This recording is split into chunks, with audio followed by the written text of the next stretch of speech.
Hello नमस्कार दोस्तों, मैं विनीत चौहान स्वागत करता हूं एक बार फिर से आप सभी का अपने यूट्यूब चैनल चौहान क्लासेस पर, जहां पर आज हम डिस्कस करेंगे ह्यूमन न्यूट्रिशन को। बायोलॉजी का अगला चैप्टर, नेक्स्ट चैप्टर है ह्यूमन न्यूट्रिशन, मानव पोषण। ठीक है, इसमें सबसे पहले हम पढ़ेंगे 10% लॉ, 10% नियम क्या है। ठीक है, 10% लॉ क्या कहता है, इसमें यह बोलता है कि भाई हम कुछ भी कंज्यूम कर रहे हैं, हमने जैसे कि एक फल खाया, ठीक है, फल कंज्यूम किया, फल खाया, तो फल की जो हमें एनर्जी मिलने वाली है, फल से केवल उसका 10% ही एनर्जी हमें मिलने वाली है। ठीक है, तो 10% लॉ क्या कहता है, जो 10% नियम है वो क्या कहता है कि आप कुछ भी चीज़ कंज्यूम करोगे, हर चीज़ को कंज्यूम करने के बाद आपके पास जो एनर्जी आने वाली है वो आपका केवल 10% ही आने वाली है। ठीक है, तो only 10% energy transfers from one trophic level to another trophic level. ठीक है, मतलब एक ट्रॉपिक लेवल से दूसरे ट्रॉपिक लेवल में जो एनर्जी का ट्रांसफर होता है वो कितना होता है, केवल उसका 10% होता है। जैसे आपने एक प्लांट खाया, मतलब किसी शाकाहारी ने, ठीक है, एक हार्बीवोर्स ने एक प्लांट खाया, एक पौधा खाया, पौधे में जो एनर्जी थी वो आपकी 100 जूल थी उस टाइम पर। ठीक है, पौधे में जो एनर्जी थी वो थी उस टाइम पर 100 जूल। अब उस शाकाहारी ने जब उस पौधे को खाया तो उसके पास में जो एनर्जी आएगी वो 100 जूल के, मतलब कितनी आएगी उसके पास में, केवल 10 जूल आएगी। कितने जूल आएगी उसके पास में, केवल 10 जूल आएगी। अब उस शाकाहारी को किसी मांसाहारी ने खाया, उस हेर्बिवोर्स को किसी कार्निवोर्स ने खाया, तो इस शाकाहारी से मांसाहारी के पास जो एनर्जी आने वाली है वो उसका कितने प्रतिशत आने वाली है, केवल 10%। इट मीन्स उसके पास में 1 जूल एनर्जी आएगी। ऐसे ही अब उस कार्निवोर्स को किसी टॉप कार्निवोर्स ने खाया, सर्वोच्च मांसाहारी ने खाया, तो इस सर्वोच्च मांसाहारी के पास में जो एनर्जी आने वाली है वो कितना आएगी, केवल आपका 0.1 जूल आएगी। इट मीन्स इसका 10%, 10% आएगी। तो 10% लो यही तो बोलता है कि भाई आप कुछ भी चीज़ कंज्यूम कर रहे हो, कुछ भी चीज़ खा रहे हो, तो आपके पास में जो एनर्जी आने वाली है वो कितना आएगी, केवल 10% आएगी। ठीक है, यही आपका 10% लो, 10% नियम कहता है। ठीक है, जो हार्बिवोर्स और कार्निवोर्स होते हैं, जो शाकाहारी और मांसाहारी होते हैं, देखो शाकाहारी और मांसाहारी अपने भोजन खुद नहीं बना सकते, ये अपने भोजन के लिए दूसरों पर निर्भर होते हैं। और जो दूसरों पर निर्भर होते हैं भोजन बनाने के लिए, उनको बोला जाता है आपका परपोषी। उनको क्या बोला जाता है, परपोषी। तो हेटरोट्रॉप्स बोला जाता है इंग्लिश में। तो हार्बिवोर्स और कार्निवोर्स जो आएंगे वो किस में आते हैं, हमारे हेटरोट्रॉप्स, मतलब परपोषी में आएंगे। ठीक है, प्लांट अपना भोजन खुद बनाते हैं, प्रकाश संश्लेषण की प्रक्रिया फोटोसिंथेसिस द्वारा। ठीक है, फोटोसिंथेसिस द्वारा आपके प्लांट्स भोजन बनाते हैं अपना। तो एक किस में आएंगे, आपके ऑटोट्रॉप्स में आएंगे, मतलब स्वपोषी, मतलब ये अपना भोजन खुद बनाते हैं, दूसरों पर निर्भर नहीं रहते। अब बात करते हैं ह्यूमन न्यूट्रिशन की। अब जब हम न्यूट्रिशन, हमें भोजन खाना, जो हम न्यूट्रिशन है क्या, हम खाना क्यों खाते हैं, हम खाना इसीलिए खाते हैं क्योंकि हमारे क्या मिल जाए, एनर्जी मिल जाए। ठीक है, एनर्जी मिले और हमारी बॉडी अच्छी से बन जाए, बॉडी बिल्डिंग हो जाए। ठीक है, और हमारी जो सेल है, सेल रिपेयरिंग होती रहे, तो इसलिए तो खाना कंज्यूम करते हैं, खाना खाते हैं। ठीक है, तो इसलिए अब न्यूट्रिशन में हम क्या क्या लेते हैं, न्यूट्रिशन में हम लेते हैं कार्बोहाइड्रेट। ठीक है, कार्बोहाइड्रेट लेते हैं, प्रोटीन लेते हैं, फैट, वसा लेते हैं, विटामिन लेते हैं, वाटर एंड मिनरल्स, जल और खनिज लेते हैं। ठीक है, तो हम अपना जो खाना होता है, अपना जो भोजन होता है, उसमें क्या क्या लेते हैं, carbohydrate, protein, fat, vitamins and water and minerals. अब इनके जो कार्बोहाइड्रेट, फैट, प्रोटीन, विटामिन्स ले रहे हैं, इन सभी का काम आपका अलग अलग होता है। जैसे कार्बोहाइड्रेट है, कार्बोहाइड्रेट का काम क्या होता है, कार्बोहाइड्रेट का काम होता है एनर्जी देना। आपसे क्वेश्चन बहुत बार पूछा हुआ है कि एक इंसान को इंस्टेंट एनर्जी चाहिए, तुरंत एनर्जी चाहिए, तो आप उसको क्या दोगे, तो उसको हम देंगे ग्लूकोज। और ग्लूकोज क्या होता है, हमारा कार्बोहाइड्रेट होता है। तो एनर्जी गिविंग फूड पूछ ले, एनर्जी गिविंग फूड क्या होता है, ऊर्जा देने वाला भोजन कौन सा होता है, तो वो हमारा होता है कार्बोहाइड्रेट। बॉडी बिल्डिंग में कौन सा आपका फूड काम आने वाला है, जो शरीर है, शरीर का निर्माण करने में कौन सा फूड काम आने वाला है, तो वो आपका आएगा प्रोटीन। फूड का पार्ट काम आने वाला, वो आपका आने वाला है प्रोटीन। एनर्जी गिविंग, देखो एनर्जी गिविंग फूड दो होते हैं, एक तो कार्बोहाइड्रेट और फैट, वसा। जो वसा है, फैट है, ठीक है, ये भी आपका एनर्जी गिविंग फूड है, ये भी आपका एनर्जी गिविंग में ही माना जाता है। विटामिन्स का काम क्या होता है, जो हमारे सेल हैं, सेल को रिपेयर, जैसे सेल कभी कभी डैमेज हो जाती हैं तो सेल को रिपेयर करने में जो आपका काम आता है वो कौन आपका आता है, विटामिन्स। क्या आता है, विटामिन्स। वाटर एंड मिनरल्स का भी अलग अलग काम है, ठीक है, वो आगे अभी पूरा चैप्टर पढ़ेंगे, उस सब समझ में आ जाएगा आपका, ठीक है। तो इसमें सबसे पहले शुरुआत करते हैं कार्बोहाइड्रेट की, ठीक है। ये आप इसका एक बार स्क्रीनशॉट ले लीजिए। अब सबसे पहले डिस्कस करते हैं कार्बोहाइड्रेट, ठीक है, सबसे पहले डिस्कस करेंगे हम कार्बोहाइड्रेट। अब कार्बोहाइड्रेट जो है, कार्बोहाइड्रेट में आपके 3 एलिमेंट्स होते हैं, एक होता है कार्बन, हाइड्रोजन और ऑक्सीजन। तो आपसे पूछेगा कि कार्बोहाइड्रेट किस किस से मिलकर बना होता है, तो कार्बोहाइड्रेट आपका 3 चीज़ों से मिलकर बना होता है, किससे, कार्बन, हाइड्रोजन एंड ऑक्सीजन, ठीक है। इनका रेशियो पूछ लेगी किस रेशियो में होते हैं, तो रेशियो 1, रेशियो 2, रेशियो 1, ठीक है। तो कार्बोहाइड्रेट में कार्बन, हाइड्रोजन और ऑक्सीजन, इनका रेशियो पूछ ले तो रेशियो होता है 1, रेशियो 2, रेशियो 1, ठीक है। जनरल फॉर्मूला बहुत बार पूछा हुआ है, ठीक है, इसका कि जो कार्बोहाइड्रेट्स होते हैं इनका जनरल फॉर्मूला क्या होता है, तो इसका जो जनरल फॉर्मूला है वो है आपका CH2ON। इट मीन्स यहाँ पे आप n की कोई भी वैल्यू रखो, जैसे कि मैंने रखी यहाँ पे 1 वैल्यू रखी है n की, ठीक है, n की 1 वैल्यू रखूँगा तो फॉर्मूला क्या बन जाएगा मेरा, CH2O, ये फॉर्मूला बन जाएगा। मैंने यहाँ पे वैल्यू रखी 2 तो फॉर्मूला क्या बन जाएगा मेरा, C2H4O2, ठीक है। ऐसे ही मैंने n की वैल्यू रखी 6 तो मेरा फॉर्मूला क्या बन जाएगा, C6H12O6, ये क्या बन गया मेरा, ग्लूकोज। तो जनरल फॉर्मूला आपसे पूछे कि कार्बोहाइड्रेट का क्या होता है, तो वो होता है आपका CH2O की होल पावर n, ठीक है। तो जनरल फॉर्मूला आपको यहाँ से याद रखना है, ठीक है। जो कार्बोहाइड्रेट है, कार्बोहाइड्रेट आपका मैंने बोला था क्या होता है, हमारा एनर्जी गिविंग फूड होता है, मतलब ऊर्जा देने वाला भोजन होता है, ठीक है। तो ऊर्जा जो हमें मिलती है वो किससे मिलती है, कार्बोहाइड्रेट से मिलती है, ठीक है। मैंने बोला अभी पहले बताया था कि एक डॉक्टर आपको इंस्टेंट जो एनर्जी होती है, तुरंत एनर्जी के लिए आपको क्या सजेस्ट करेंगे, ग्लूकोज। क्या सजेस्ट करेंगे, ग्लूकोज सजेस्ट करेंगे। क्यों, क्योंकि जो कार्बोहाइड्रेट्स होते हैं वो क्या होते हैं, हमारे एनर्जी गिविंग फूड होते हैं।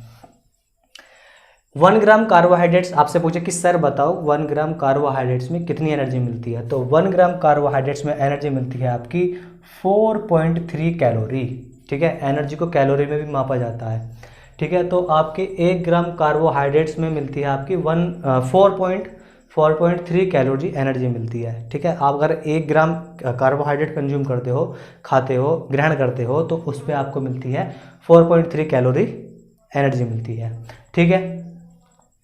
ये पूछे आपसे कि जो कार्बोहाइड्रेट्स होते हैं हमारे सर, तो कार्बोहाइड्रेट की बेसिक यूनिट क्या होती है, उनकी यूनिट क्या होती है, तो कार्बोहाइड्रेट की जो यूनिट होती है वो आपकी होती है सैकेराइड्स, ठीक है। आपसे पूछे कार्बोहाइड्रेट की इकाई क्या होती है, तो उनकी जो इकाई होती है वो आपकी होती है सैकेराइड, ठीक है। वो क्या होती है, सैकेराइड होती है। तो saccharide is the unit of carbohydrate, ठीक है। जो ग्लाइकोसिडिक बॉन्ड है, ठीक है, ग्लाइकोसिडिक बॉन्ड आपसे पूछेगा कि 2 यूनिट कार्बोहाइड्रेट है, ठीक है, 2 यूनिट कार्बोहाइड्रेट हैं, या आपसे पूछे कि कोई कार्बोहाइड्रेट है, 2 यूनिट कार्बोहाइड्रेट पूछ ले, या आपसे कोई कार्बोहाइड्रेट पूछ ले, उनके बीच में बंध पूछे कि उनके बीच में जो बंध होता है उसको कौन सा बंध बोला जाता है, उसका नाम क्या है, तो उस बंध को बोला जाता है आपका ग्लाइकोसिडिक बॉन्ड, ग्लाइकोसिडिक बंध बोला जाता है, ठीक है। तो आपसे पूछेगी जो कार्बोहाइड्रेट्स होते हैं, कार्बोहाइड्रेट्स में बंध कौन सा पाया जाता है, तो ग्लाइकोसिडिक बंध पाया जाता है, ठीक है। तो यहाँ पे कर लेंगे glycosidic bond is present between 2 unit of carbohydrates. अब जब हम बात करते हैं कार्बोहाइड्रेट्स की, तो मेरे दोस्तों कार्बोहाइड्रेट्स आपका जनरली 4 टाइप्स का होता है। कितने टाइप्स का होता है, 4 टाइप्स का, लेकिन हमें 4 टाइप्स का नहीं, हमारे सिलेबस में केवल 3 टाइप्स होते हैं, उन्हीं को पढ़ना है, जिसमें हम पहला पढ़ेंगे मोनोसैकेराइड, ठीक है। हिंदी में भी आपका क्या आएगा, मोनोसैकेराइड ही आएगा, ठीक है। हिंदी में भी क्या आएगा आपका, मोनोसैकेराइड ही आएगा। मोनोसैकेराइड में कौन कौन से आते हैं, ग्लूकोज आता है, फ्रक्टोज आता है। अब मोनोसैकेराइड होता क्या है, मोनोसैकेराइड वो कार्बोहाइड्रेट होता है जिस कार्बोहाइड्रेट से उसको तोड़कर अलग कार्बोहाइड्रेट ना बनाया जा सके, मतलब वो अपने आप में क्या हो, एक सिंगल यूनिट हो। जैसे ग्लूकोज है, ग्लूकोज को तोड़कर दूसरा कार्बोहाइड्रेट नहीं बनाया जा सकता। फ्रक्टोज है, फ्रक्टोज को तोड़कर दूसरा कार्बोहाइड्रेट नहीं बनाया जा सकता। तो जिस कार्बोहाइड्रेट से दूसरा कार्बोहाइड्रेट ना बनाया जाए उसको बोला जाता है मोनोसैकेराइड।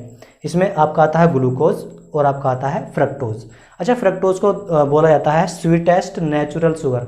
आपसे पूछे कि प्राकृतिक सबसे मीठी शर्करा कौन सी होती है, प्राकृतिक सबसे मीठी शर्करा कौन सी होती है, तो वो आपकी होती है फ्रक्टोज। ठीक है, वो आपकी होती है फ्रक्टोज, सबसे मीठी शर्करा होती है प्राकृतिक। ठीक है, अभी एक आपकी आएगी कृत्रिम आएगी, उसको अलग पढ़ाऊंगा, लेकिन आपको यहाँ से प्राकृतिक याद रखनी है। तो प्राकृतिक जो सबसे मीठी शर्करा है वो है हमारी फ्रक्टोज। इसको जो फ्रक्टोज है, फ्रक्टोज को अलग अलग नाम से बोला जाता है, जैसे कि फ्रूट शुगर। फ्रूट शुगर मतलब फल वाली शर्करा। जो आपसे पूछे कि फल वाली शर्करा किसको बोला जाता है, तो वो आपका बोला जाता है फ्रक्टोज को। आपसे बोले शुगर कैन शुगर, जो गन्ने वाली शर्करा होती है, गन्ने वाली शर्करा किसको बोला जाता है, तो वो भी किसको बोला जाता है, आपका फ्रक्टोज को ही बोला जाता है। ठीक है, सबसे जो मीठा आपका फ्रक्टोज बनता है वो आपका बनता है जो ग्रेप्स होते हैं। ठीक है, तो सबसे जो मीठा आपका जो मिलेगा वो आपको मिलेगा ग्रेप्स, अंगूर से। सबसे मीठी शर्करा जो बनती है, फ्रक्टोज जो मिलता है सबसे ज़्यादा वो मिलता है आपका ग्रेप्स से, अंगूर से मिलता है। ठीक है, ग्लूकोज, ग्लूकोज का भी दूसरा नाम बोला जाता है, ग्लूकोज को बोला जाता है ब्लड शुगर, रक्त शर्करा। आपसे पूछे ब्लड शुगर किसको बोला जाता है, तो वो बोला जाता है आपका ग्लूकोज को। ठीक है, तो आपको मोनोसैकेराइड्स में दो पढ़ने हैं, ग्लूकोज और फ्रक्टोज। और ग्लूकोज को क्या बोला जाता है, ब्लड शुगर, रक्त शर्करा बोला जाता है। फ्रक्टोज को स्वीटेस्ट नेचुरल शुगर, जो प्राकृतिक सबसे मीठी शर्करा, वो फ्रक्टोज है। फ्रूट शुगर के नाम से भी जाना जाता है, और शुगर कैन शुगर, गन्ने वाले शर्करा के नाम से भी जाना जाता है। ऐसे ही आपसे पूछे कि सबसे ज़्यादा कहाँ से मिलती है फ्रक्टोज, कहाँ से मिलता है, तो वो हमें मिलता है ग्रेप से, अंगूर से मिलता है। ठीक है, अब दूसरा पढ़ते हैं डाइसैकेराइड्स। अब नेक्स्ट बात करते हैं डाइसैकेराइड्स की। ठीक है, डाइसैकेराइड्स हिंदी में भी डाइसैकेराइड ही आएगा, है ना। तो डाइसैकेराइड क्या होता है, देखो डाइसैकेराइड होता है मेरे दोस्तों जब एक डाइसैकेराइड टूट कर दो मोनोसैकेराइड में चेंज हो जाए, है ना, गिव्स टू मोनोसैकेराइड्स, है ना। एक डाइसैकेराइड है, टूट कर दो मोनोसैकेराइड में चेंज हो जाए, उसको हम बोल देते हैं डाइसैकेराइड। जैसे हमने लिया माल्टोज, है ना, माल्टोज लिया, माल्टोज क्या करता है, माल्टोज टूटने के बाद दो ग्लूकोज देता है हमें, और ग्लूकोज क्या होते हैं हमारे, मोनोसैकेराइड्स होते हैं। तो मैंने आपसे बोला कि जब एक डाइसैकेराइड टूटने के बाद दो मोनोसैकेराइड दे दे, उसको हमने क्या बोल दिया, डाइसैकेराइड बोल दिया। ऐसा मॉलिक्यूल्स दो, जो आपका दो कार्बोहाइड्रेट में टूट जाए, उसको हम क्या बोलेंगे, डाइसैकेराइड। जैसे माल्टोज है, माल्टोज टूट के आपका दो ग्लूकोज के मॉलिक्यूल देता है, ठीक है, दो ग्लूकोज के अणु देगा। माल्टोज जो है, माल्टोज का जो अलग नाम है, इसको माल्ट शुगर मतलब जो मांड वाली शर्करा होती है, मांड मतलब जो चावल होता है, राइस होता है, राइस को उसको माल्ट शुगर के नाम से भी जाना जाता है। और इसको आलमंड शुगर मतलब जो आपका बादाम होता है, बादाम वाली शर्करा के नाम से भी इसको जाना जाता है। दूसरा आपका आता है डाइसैकेराइड में लैक्टोज आपका मिल्क में मिलेगा, है ना, तो मिल्क शुगर के नाम से जाना जाता है। लैक्टोज को क्या बोला जाता है, मिल्क शुगर, और लैक्टोज भी क्या है, हमारी डाइसैकेराइड है। ऐसे ही तीसरा आपका आता है सुक्रोज, जो यहाँ पे आपका सबसे ज़्यादा इंपॉर्टेंट है, सुक्रोज। ठीक है, सुक्रोज को आपसे यहाँ से पूछ सकता है, बहुत बार पूछा हुआ क्वेश्चन ने, बताओ टेबल शुगर किसको बोला जाता है, टेबल शर्करा किसको बोला जाता है, तो वो आपको किसको बोला जाता है, सुक्रोज को बोला जाता है। जेगरी शुगर गुड़ वाली शर्करा, है ना, गुड़ वाली शर्करा, जो हम गुड़ खाते हैं मिठाई वाला, है ना, तो गुड़ वाली शर्करा जो बोला जाता है वो भी किसको बोला जाता है, आपका सुक्रोज को ही बोला जाता है। तो आपसे पूछे टेबल शुगर तो भी सुक्रोज, आपसे पूछे जेगरी शुगर मतलब गुड़ वाली शर्करा, तो भी आपका आंसर क्या होगा, सुक्रोज ही होगा, है ना। अब सुक्रोज क्या होता है, सुक्रोज आपके देखो, सुक्रोज टूटने के बाद देता है आपका एक ग्लूकोज देगा और एक आपका देगा फ्रक्टोज। आपसे ये क्वेश्चन पूछा हुआ है कि सुक्रोज टूटने के बाद क्या क्या देगा, तो सुक्रोज टूटने के बाद देता है एक ग्लूकोज देगा और एक आपका देगा फ्रक्टोज। ठीक है, तो डाइसैकेराइड्स में आपको याद रखना है, डाइसैकेराइड्स ऐसे कार्बोहाइड्रेट जो टूटने के बाद आपके दो कार्बोहाइड्रेट दें, उनको हमने क्या बोल दिया, डाइसैकेराइड। ठीक है, हिंदी में भी डाइसैकेराइड ही आएगा।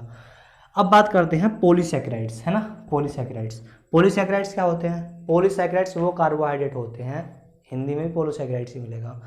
पॉलीसैकेराइड्स वो कार्बोहाइड्रेट होते हैं जो टूटने के बाद में बहुत सारी आपकी मोनोसैकेराइड्स से देंगे, मोनोसैकेराइड्स ही, डाइसैकेराइड्स नहीं मिलेंगे, मिलेंगे मोनोसैकेराइड्स ही। तो gives many molecules of monosaccharide, जो मोनोसैकेराइड कार्बोहाइड्रेट होते हैं उनके मॉलिक्यूल देंगे, उनको हमने क्या बोल दिया, पॉलीसैकेराइड। जैसे मैंने लिया स्टार्च लिया, स्टार्च पहले टूटेगा माल्टोज में, आपकी डाइसैकेराइड में टूटेगा, और माल्टोज में टूटने के बाद देगा आपका ग्लूकोज। यहाँ से भी ये बार पूछा हुआ क्वेश्चन है, इसको भी आप नोट कर लेंगे इंपॉर्टेंट डालकर, कि जो स्टार्च है, स्टार्च पहले किस में टूटता है, माल्टोज में, और माल्टोज के बाद में टूटेगा आपका ग्लूकोज में। जो स्टार्च है, स्टार्च को आपका बोला जाता है रूट शुगर, जड़ वाली शर्करा। रूट होती है, जड़ होती है पेड़ों पौधों की, वो बोला जाता है इसको। तो स्टार्च को बोला जाता है रूट शुगर, जड़ वाली शर्करा। अच्छा, जड़ वाली शर्करा क्यों बोला जाता है इसको? क्योंकि जो प्लांट होते हैं, पेड़ पौधे होते हैं, पेड़ पौधे जो अपना भोजन संचित करते हैं वो आपका करते हैं जड़ों में, रूट में, ठीक है। तो पेड़ पौधे अपना भोजन संचित करते हैं रूट में, तो इसीलिए इसको बोला जाता है रूट शुगर, जड़ वाली शर्करा बोला जाता है। तो रिजर्व फूड ऑफ प्लांट, आपसे पूछे कि जो प्लांट है, प्लांट का जो पेड़ पौधे हैं, पेड़ पौधों का जो भोजन संचित होता है वो कहाँ होता है, वो आपका होता है रूट में, और किस फॉर्म में होता है, स्टार्च की फॉर्म में होता है। किसकी फॉर्म में होता है, स्टार्च की फॉर्म में होता है, ठीक है, स्टार्च के रूप में संचित होता है। ऐसे ही आपका दूसरा आता है ग्लाइकोजन। ग्लाइकोजन में किस में आएगा हमारा, पॉलीसैकेराइड में, ठीक है। ग्लाइकोजन में किस में आता है, पॉलीसैकेराइड में। जो ये नाम बोल रहा हूँ सब आपके इंग्लिश में और हिंदी में दोनों में सेम ही बोल रहे हैं, जो हिंदी में अलग होगा मैं उसको लिख दूंगा। जो ग्लाइकोजन है, ग्लाइकोजन क्या होता है, ग्लाइकोजन जो मनुष्य होता है, ठीक है, मनुष्य के अंदर जो संचित भोजन होता है, जो हमारे बॉडी के अंदर जो संचित भोजन है, मतलब जैसे हमने कोई कार्बोहाइड्रेट खाया तो कुछ भोजन तो हमारा अभी डाइजेस्ट हो गया, ठीक है, कुछ भोजन हमारा बाद के लिए बच जाता है जो हमें बाद में एनर्जी देता रहता है। ऐसा तो है नहीं कि हम लगातार खाना खाते रहेंगे एनर्जी मिलती रहेगी। तो कुछ भोजन क्या करेगा, कुछ आपकी एनर्जी मिली, लेकिन कुछ भोजन आपका लगातार एनर्जी देता रहेगा बाद में भी, तो वो हमारा क्या है, रिजर्व फूड है, संचित भोजन है। और किस फॉर्म में संचित होता है, तो वो आपका होता है ग्लाइकोजन के। यहाँ से आप याद रखेंगे, ठीक है, कि जो मनुष्य का शरीर है या एनिमल है, एनिमल के अंदर जो भोजन संचित होता है वो किस रूप में होता है, तो वो आपका होता है ग्लाइकोजन के रूप में, ठीक है, ग्लाइकोजन के रूप में। हिंदी में भी क्या मिलेगा, ग्लाइकोजन ही मिलेगा, ठीक है, ग्लाइकोजन, ये लिख लेंगे आप यहाँ पे, ग्लाइकोजन, ठीक है। तो मनुष्य का जो भोजन संचित होता है वो किस रूप में होता है, ग्लाइकोजन के रूप में, ठीक है। नेक्स्ट है काइटिन। जो काइटिन है, काइटिन आपका पाया जाता है फंगी, फंगी मतलब कवक, ठीक है, जो कवक होते हैं उनके अंदर पाया जाता है। तो जो आपसे पूछे कि जो कवक हैं, ठीक है, जो फंगी हैं उनके अंदर जो भोजन संचित होता है वो किस रूप में होता है, तो वो आपका होता है काइटिन के रूप में। और काइटिन भी किस में आएगा हमारा, पॉलीसैकेराइड में। किस में आएगा, पॉलीसैकेराइड में। नेक्स्ट है सेलुलोज, सेलुलोज, और सेलुलोज भी किस में आता है हमारा, पॉलीसैकेराइड्स में आएगा। सेलुलोज भी किस में आएगा हमारा, पॉलीसैकेराइड्स में आएगा। और जो सेलुलोज है वो किस में मिलता है हमारा, प्लांट में। किस में मिलता है, प्लांट में। और डाइजेस्ट किस में होगा, सिर्फ आपका एनिमल में। जो जानवर होते हैं, जानवर के अंदर ही डाइजेस्ट होता है सेलुलोज, और हमारी बॉडी के अंदर सेलुलोज डाइजेस्ट नहीं होता। क्यों नहीं होता, क्योंकि हमारे अंदर वो एंजाइम नहीं होते हैं प्रेजेंट जो सेलुलोज को डाइजेस्ट कर सकें। तो जो सेलुलोज डाइजेस्ट होता है, जो सेलुलोज का जो पाचन होता है, ठीक है, सेलुलोज का पाचन केवल आपका सिर्फ जानवरों में होता है, मनुष्य के शरीर में नहीं होता। और सेलुलोज मिलता कहाँ पर है, प्लांट में। और मैंने बताया था जो सेलुलोज होता है वो प्लांट का सबसे हार्डेस्ट पार्ट होता है। जो पेड़ पौधे होते हैं, पेड़ पौधे का सबसे मजबूत भाग होता है, सबसे कठोर भाग आपका होता है सेलुलोज। क्यों होता है, क्योंकि इसके अंदर, मैं पहले बता चुका हूँ, क्योंकि इसके अंदर क्या होता है, 0% पानी होता है इसके अंदर। नेक्स्ट अब बात करते हैं कार्बोहाइड्रेट में, आर्टिफिशियल कार्बोहाइड्रेट की और कुछ इंपॉर्टेंट पॉइंट की। अब बात करते हैं नेक्स्ट आर्टिफिशियल कार्बोहाइड्रेट, कृत्रिम जो कार्बोहाइड्रेट हैं उनकी बात करते हैं, आर्टिफिशियल कार्बोहाइड्रेट की, ठीक है।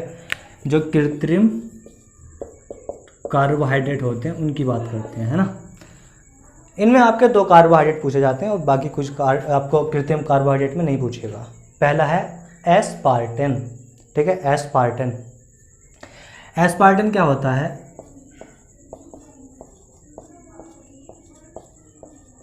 एस्पार्टेन क्या है, एस्पार्टेन आपका मोस्ट स्वीटेस्ट आर्टिफिशियल शुगर, जो आपका कृत्रिम सबसे मीठी शर्करा पूछे, ठीक है, कृत्रिम सबसे मीठी शर्करा पूछ ले तो वो हमारा क्या है, एस्पार्टेन सबसे मीठा होता है। और कैसे, कितना मीठा होता है कि आप 60 स्पून 60 चम्मच तो आप शुगर डाल लीजिए और 1 चम्मच डाल लीजिए आप एस्पार्टेन का, ठीक है।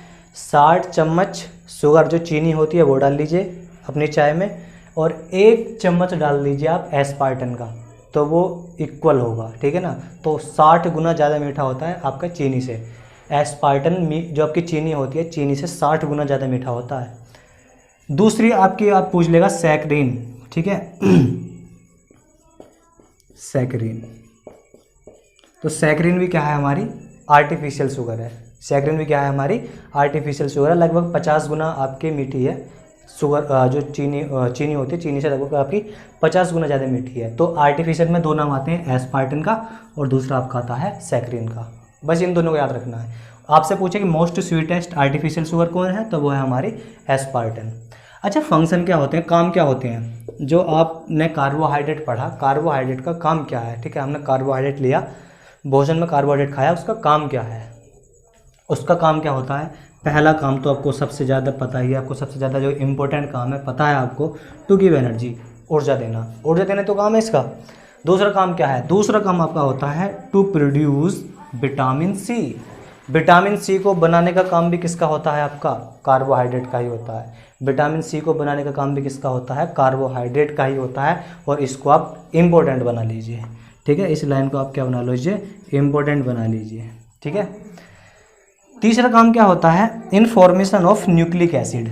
Information of nucleic acid, nucleic अम्ल बनाने में भी इसी का काम आता है, न्यूक्लिक अम्ल। अच्छा, अब न्यूक्लिक अम्ल मैंने अभी पढ़ाया था डीएनए पीछे। न्यूक्लिक अम्ल से क्या बनते हैं हमारे, डीएनए आरएनए बनते हैं। तो डीएनए आरएनए भी किससे बनने हैं हमारे, कहीं ना कहीं कनेक्शन किससे हो रहा है, कार्बोहाइड्रेट से हो रहा है, ठीक है। तो डीएनए आरएनए का भी किस में, कार्बोहाइड्रेट से ही बनने हैं। तो न्यूक्लिक अम्ल का जो फॉर्मेशन होगा वो किससे हो रहा है, हमारा कार्बोहाइड्रेट से हो रहा है, ठीक है। तो कार्बोहाइड्रेट्स में इससे ज़्यादा कुछ नहीं पूछेगा आपसे, जो जितना पढ़ा लिया आपका पीसीएस लेवल तक के लिए बहुत है, ठीक है। कार्बोहाइड्रेट का ये पार्ट आपको पसंद आया हो तो वीडियो को लाइक कीजिए, शेयर कीजिए और चैनल को ज़्यादा से ज़्यादा सब्सक्राइब करो। और हम जल्दी ही अब आपके लिए ऑनलाइन बैच लाने वाला हूँ, जिसमें हम सिर्फ अभी एग्ज़ाम आने वाले हैं, जैसे कि अभी स्टेनो का आपका आने वाला है, CHSL का आने वाला है, CPO का आने वाला है, दिल्ली पुलिस के एग्ज़ाम अभी आपके आने वाले हैं। तो उसमें आपके लिए प्रैक्टिस बैच लेकर आऊँगा, जिसमें हम जीके की प्रैक्टिस करेंगे, ठीक है। तो जल्दी से जल्दी सब्सक्राइब करते चले जाइए, ठीक है। Thank you.